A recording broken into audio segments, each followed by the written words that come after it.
অসম চুক্তিৰ কথা ওলাইছে 6 নং দফা কাৰ্যকৰী কৰাৰ কথা ওলাইছে আপুনি এটা কথা আমি অসমৰ ৰাইজে সবেই জানো যে অসম চুক্তিখনৰ যেটো 5 নম্বৰ আৰু 6 নম্বৰ দফা আছিলে 5 নম্বৰ দফাটোত যেটো সেই সময়ৰ প্ৰয়াত ৰাজীৱ গান্ধী ডাঙৰীয়া আৰু সেই সময়ত হিতেশ্বৰ শইকীয়া দেৱৰ নিজৰ আমাৰ যেতিয়া ৰাজ্যত কংগ্ৰেছ চৰকাৰ আছিল সেই চৰকাৰখন ভাঙি দিয়া হৈছিল শান্তি চুক্তিখন বা অসম চুক্তিখন স্বাক্ষৰতীয় কৰিবৰ কাৰণে কংগ্ৰেছে সিমানটো লেভেলত আগতেও ডেডিকেশন দিছে অসমখনৰ কাৰণে বা ভাৰতৰ কাৰণে তাৰ পিছত যেতিয়া 1971 টু ভিত্তিবৰ্ষ লব লাগে বুলি কলে তেতিয়া ইন্দিৰা গান্ধী ডাঙৰীয়া প্ৰয়াত ইন্দিৰা গান্ধী ডাঙৰীয়া তাতোতকেও 4 বছৰ আগলৈ গৈ 1967 ত খিলঞ্জীয়া সপক্ষে থাকি ভিত্তিবৰ্ষ হিচাপে লবলৈ কৈছিলে যদিও তাৰ পিছত যেহেতু তেখেত শহীদ হ'ল আৰু তাৰ পিছত ৰাজীৱ গান্ধী ডাঙৰীয়া আহিল তেতিয়া শান্তি চুক্তিখন 1971 ৰ মতে হ'ল অসম চুক্তিখন সেইখনে হ'ল অসম চুক্তি তাৰ পিছত যেতিয়া অসম চুক্তিখনৰ 5 নম্বৰ আৰু 6 নম্বৰ দফা যাক অসম চুক্তিৰ আত্মা বুলি কোৱা হয় যেতিয়া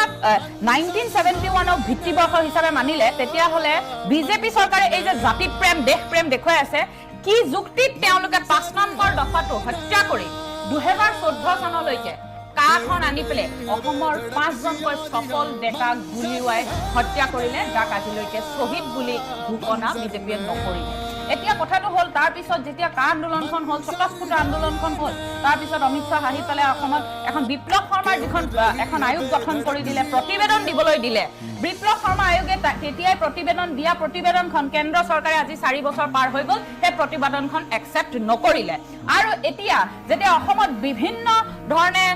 মই আপোনাক আগতেও কৈছো মূল্য বৃদ্ধি হওক নিবনুৱা সমস্যা হওক স্মাৰ্ট মিটাৰ হওক এই যেটো ধৰ্মীয় ৰাজনীতিয়ে যেতিয়া গা কৰি উঠিছে মুখ্যমন্ত্ৰী পত্নী যেতিয়া ভূমি কেলেংকাৰী ওলাইছে মুখ্যমন্ত্ৰীয়ে যেতিয়া কাছাৰত যেটো আপোনাৰ 1000 বিঘা মাটি কেলেংকাৰী ওলাইছে এই বিভিন্ন কেলেংকাৰীবোৰ যেতিয়া ওলাইছে এইবোৰক গাত দিবলে লগতে আপুনি সব ৰিসেন্টলি লোকসভা নিৰ্বাচনত যেতিয়া আমাৰ নেতা গৌৰৱ গগৈ ডাঙৰীয়া জিকিল গৌৰৱ গগৈ ডাঙৰীয়া যেতিয়া গৈ পেলে লোকসভাত গৈ পেলে 6 জনগোষ্ঠী জনজাতিকৰণৰ কথা পাতিলে কংগ্ৰেছে যেতিয়া বাৰে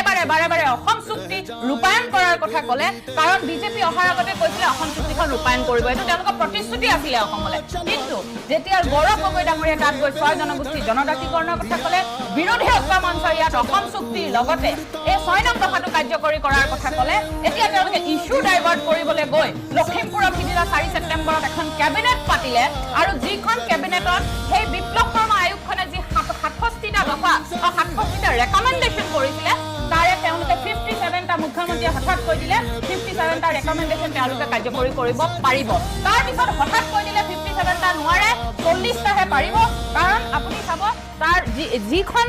আজি অসম চুক্তি কেন্দ্ৰত কংগ্ৰেছ চৰকাৰ থাকুতে ৰাজ্যত কংগ্ৰেছ চৰকাৰ থাকুতে আছুৰ লগত সেই সময়ত এখন চুক্তি হৈছিল আজি সেইখন চুক্তি কেনেকে হিমন্ত বিশ্ব শৰ্মা ডাঙৰীয়া অকলে কৰিব পাৰে যিখনত কেন্দ্ৰ চৰকাৰে এতিয়ালৈকে বিপ্লৱ শৰ্মা আয়োগখন প্ৰতিবেদনখন গ্ৰহণ কৰা নাই সেই সময়ত তেওঁলোকে অসমৰ সাংবিধানিক যেটো সুৰক্ষা কবচ যেটো 6 নং দফাৰ মূল কথা সাংবিধানিক সুৰক্ষা কবচ দিয়াৰ ফলনি তেওঁলোকে যেতিয়া 5 নম্বৰ দফাটো হত্যা কৰি ইয়াক শহীদ কৰিলে 2014 চনত ভিত্তিবৰ্ষ কৰিলে তাৰ মানে 5 নম্বৰ দফাটো হত্যা কৰিলে এতিয়া হলে কি ভিত্তিত তেওঁলোকে অসম চুক্তিখন ৰূপায়ণ কৰাৰ কথা কৈছে 40টা দফা